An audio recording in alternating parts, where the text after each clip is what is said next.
Excerpt. You Must Flee Again is a scary story by Paul Spencer. It appeared in the magazine Fantasy Stories, November 1950.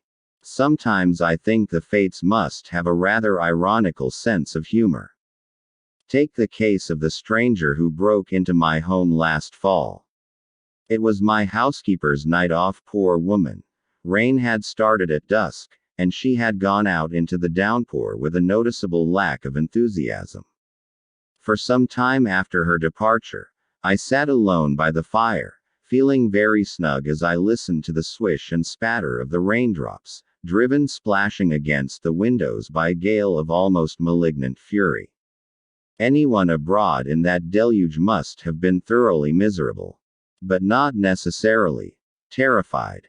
Terrified is exactly what the little man was. My door, unlocked, gave clicking sounds as he frantically tried its knob, rousing me from my reverie. He staggered in and shut the door with careful soundlessness. Turning, he faced me as I twisted in my chair to see who had entered. He jumped, but his expression did not change. It remained one of blind, maddened fear. As I looked him over, I was reminded of a frightened mouse. He was a small, thin fellow, and his tired-looking face was so expressive of helpless misery and terror that it was half tragic and half absurd. He wore no hat, and his hair was sleek with rain. Gray locks were clinging damply to his forehead. He trembled, and the night was not that cold. For a long moment, neither of us spoke. He was gasping, apparently from running. Finally he panted, "I beg your pardon. May I stay here a while?" Then he staggered to a chair and collapsed into it. I couldn't hold back a scowl. His soaked clothes must be ruining the upholstery. Why hadn't he worn a raincoat? The scowl went unnoticed. His mind seemed to be elsewhere. He looked up at me timidly. "I know this must seem strange," he gasped. "Dreadful imposition. But I got caught in the storm, you see." I returned his gaze coldly. "In that case, what's wrong with my very spacious front porch? Better be honest with me. What are you up to? Police after you?" He sat looking at me piteously, his gasps gradually quieting. I stood up. "Well, go ahead. What's your story?" He gulped miserably. "Oh, I can explain. It's not the police. It's all perfectly. His gaze fell to the floor, and he regarded the rug for a while in silence. Then he quivered, as though from a sudden chill, and looked sharply at the windows. Would you be good enough to draw the shades?" I scowled. The request seemed both odd and presumptuous. Nevertheless, I humored him, and pulled down the shades. He relaxed noticeably. With folded arms, I stared down at him severely. "Go ahead," I repeated. He licked his lips and brushed the damp hair back from his forehead. Then he told me his story. "All this will seem incredible, I suppose, but it's God's truth, sir. I wouldn't be here otherwise. If I were just a prowler, say, would I have come in the front door? Well, I'm an antique repair man in one of the big galleries in town. I live by myself in a little apartment, a couple of miles from here, it must be. I've never been in any kind of trouble before this. I'm a quiet man, living a routine sort of life. At least, I was. Well, I'd been living here uneventfully for almost 20 years. Then something happened that upset my whole existence. Mentally as well as physically. One night coming home from work, I was pretty deep in thought about one thing or another, so wrapped up in myself that I didn't notice when the bus got to my stop. When I realized what had happened, I was a good mile out of my way. I got off at the next stop. It was a bracing sort of night, so I decided to walk back, rather than take a bus. The neighborhood was unfamiliar. I'd never been out that way before. I strolled along rather slowly, giving my surroundings a leisurely examination. As I walked, dusk fell, and the streetlights came on. The semi-darkness gave the houses around me a somewhat eerie look. You see, it was an old section of town, and I suppose most of the residents had moved to more convenient parts of the city. Anyhow, many of the houses were empty, even boarded up. Some of them suggested the haunted houses I remember fearing as a child. I wasn't really uneasy. You understand, I'm not a particularly imaginative man, but the atmosphere was there. So it came as something of a shock when, in the long rows of dingy abandoned houses, I saw a thin line of light. It peeped through a crack in the boards over a tightly nailed up window, in a building that seemed dilapidated beyond repair. I stopped in front of that window. It gave on the street, and I gazed at it with a good deal of puzzlement. The other windows were boarded so tight I couldn't tell whether there was light in any of the other rooms or not. But this particular window had this small crack in the boards over it, and light gleamed through. As I watched, the crack blinked at me. That is, it went dark for an instant, then lit up again. It occurred to me that such a phenomenon might be caused by someone's walking in front of the window, inside. And it seemed odd. Now, as I say, I'm not an imaginative man, and not usually inquisitive, either. Still, that light and its blinking, it did it again, set me to thinking the matter over. And it irritated me, because I couldn't quite understand it. What would anyone be doing in a boarded up old house, and at that hour? Well, I felt I had to know the answer. I looked up and down the street. Rather guiltily, I suppose. Then, seeing no one in sight, I entered the house's yard. I grabbed the window ledge with my fingertips and gave a little jump. I couldn't hold myself up there, but as I bobbed by the crack, I caught a glimpse of part of the room within. As I hit the ground again, I was trembling. It wasn't the sort of room you'd expect to find in an abandoned house. Just with that fleeting glimpse, I'd received a distinct impression of immaculate cleanness, not whiteness, but a gleaming, polished black. I'd never seen a room with shining black walls before, and somehow, it frightened me. It seemed unnatural, perverse. Moreover, I'd glimpsed part of a human figure, and it was garbed as though for a costume ball. Scarlet with black figurings. Something in the design disturbed me, but I hadn't been able to get a good look at it. Just a swift impression of part of a red and black robed back, and shining black walls.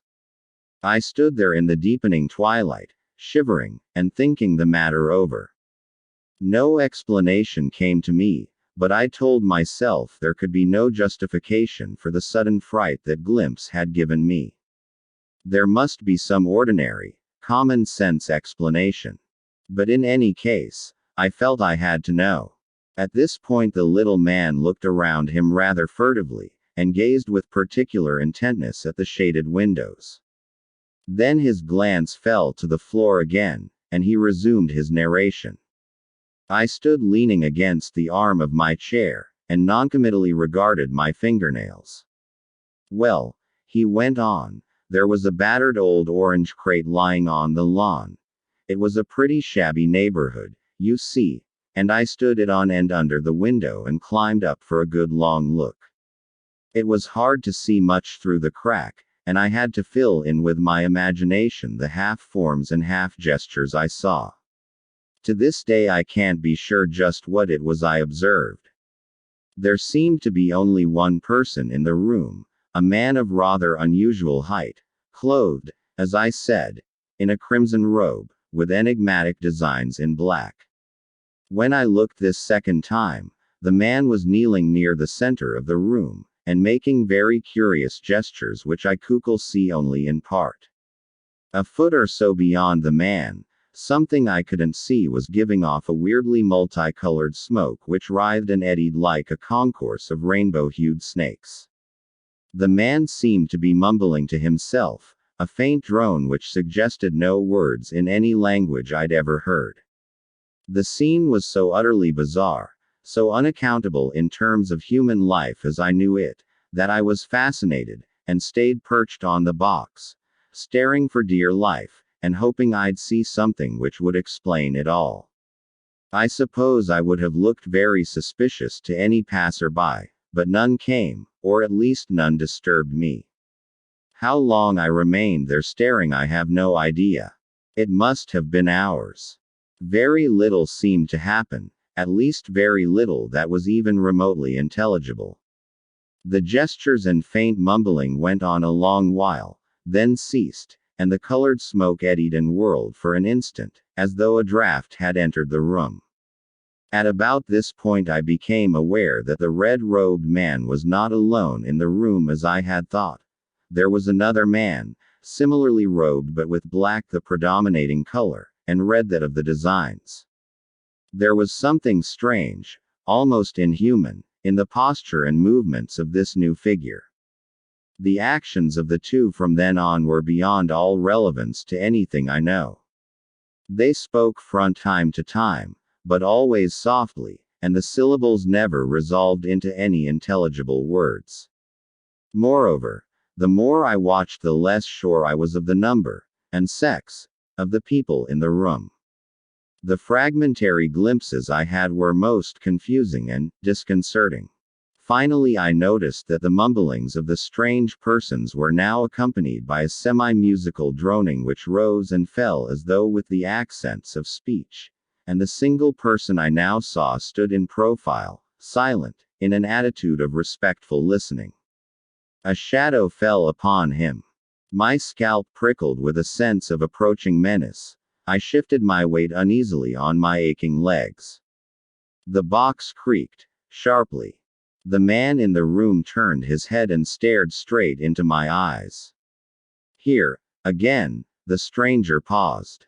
Once more he glanced around, and he moved restlessly in the chair. Go on, I urged, rather severely. The little man sighed, and continued. There was no question but that he saw me, or, rather, saw my eyes at the slit. His face writhed in a most extraordinary expression, a mingling of utter panic and the most intense and shocking malignancy. He moved, swiftly, and so did I. I dropped to the ground, terrified, and ran. I was hardly out of the yard when, glancing back in fright, I saw the whole slab of boards over the window melting outward. It was held by the man in the black-figured scarlet robe, who instantly saw me and shouted something hoarse and unintelligible. The light in the room went out as he spoke. All the way to the apartment house I ran, and I ran up the stairs to my floor and down the hall to my apartment. Once in the room, panting and covered with sweat, I locked the door and remained standing for a long time, quivering in fear. Finally, I relaxed a bit and got up enough courage to go to bed, but I slept little that night. Or since. For it didn't end there. Rather, that glimpse, I of them, and they of me, was only the beginning. The days were getting shorter as autumn came on. When it began to be dusk by the time I got home, I noticed that I would be followed from the bus stop to my home. Whoever followed did so at a distance, and in shadow, but after the first couple of nights the creature's purpose was plain enough. I was being hunted. Someone wanted to get me alone somewhere in the dark, where nobody could see us, and, well, what he would do I preferred not to think. I was especially careful, of course, never to go beyond my stop on the bus line, and it occurred to me before long to take a different route. At first the prowler, or prowlers, missed me on the new route, but after 2 nights of freedom, I saw someone dodge into the shadows as I turned to look. It was a vague, unnameable menace, but it was terrifying enough. My mind was never easy, and I dreaded the end of each working day. My work suffered, and I was spoken to rather harshly more than once, but how could I explain? I was convinced, you see, that whatever it was I had seen, its perpetrators were resolved that my half-knowledge should never be imparted, and they were out to destroy me. Moreover, I had no idea who, or what, they were, nor whether their normal residence was in that old house, nor whether they dwelt together or separately. I wouldn't be likely to recognize them again, dressed in ordinary clothes. I could know them only by their actions. Finally, they struck. One night I tried another new route, through a neighborhood with which I wasn't overly familiar. To my alarm, I found that I had to go through a long, dead black alleyway to get to my street. Well, I feared going around the old way more than I feared the alley, so I went ahead. What a horrible few moments that was. I went through slowly, feeling my way, breathing cautiously, and tensed for I didn't know what. But I got to the other end of the alley, and let out my breath in a great sigh of relief, when something past which I had walked struck at me from behind. I was walking as the blow fell, and had just quickened my pace, which must be the reason why the blow only grazed the back of my head. I reeled, momentarily blinded with shock and pain. Then, quite automatically and without conscious thought save pure terror, I recovered my balance and ran madly, spurred by anguish and panic. I have no memory of getting back to my room, my mind simply blacked out. All I remember is that as I turned to enter the door of the building, I glimpsed my assailant, not pursuing me at all, but standing, rather oddly hunched, I thought, at the mouth of the alley, motionless. Once safely in my room, I examined the back of my head with the aid of 2 mirrors, and found that my hair was lightly splashed with blood at the roots, from a series of parallel scratches. These were only superficial, though, and had already stopped bleeding. Still, I looked at those scratches for a long time. My assailant must have used a most extraordinary sort of weapon. That was last night. This morning I was afraid to leave my room, but the bright sun finally dispelled the worst of my fears, and I went to work. When it came time to go home, I was dismayed to find the sky so overcast that the evening was completely dark. After a good deal of troubled thought, I decided to take my usual route home, since the walk from the bus stop was shorter than the walks necessary on the other routes. But I fidgeted a good deal all during the bus ride. As I stepped off the bus, the rain started, and I thought I saw something hiding behind the phone pole a few yards from me. As the bus drove off, my fear was realized. A dark shape stepped from behind the pole, one arm upraised. I turned and ran blindly, in the first direction that suggested itself. A figure stepped into my path. Friend or foe I never found out, for I dodged it with panicky swiftness and ran in the other direction, ran with hysterical speed, the rain driving hard into my face. My hat flew off and in confusion I slowed for an instant, only to dash on faster than before, when I heard close behind me, the quick tread of pursuing feet. I twisted and turned, up one street and down another, splashing wildly through puddles, elbowing occasional pedestrians, dodging cars, completely out of my mind with fear. I ran for blocks and blocks, all the pent-up terror of weeks let loose in a blind burst of energy. It was like a nightmare. I had no idea where I was going or why, except to escape my nameless pursuer. The thought of finding a policeman came to me, abruptly, but I was in an out-of-the-way part of the residential district and passed few people, including no policeman. Finally, as I ran, out of my mental turmoil came the idea of taking refuge in a house. Any house, and I ran to this one. He stopped and looked at me beseechingly.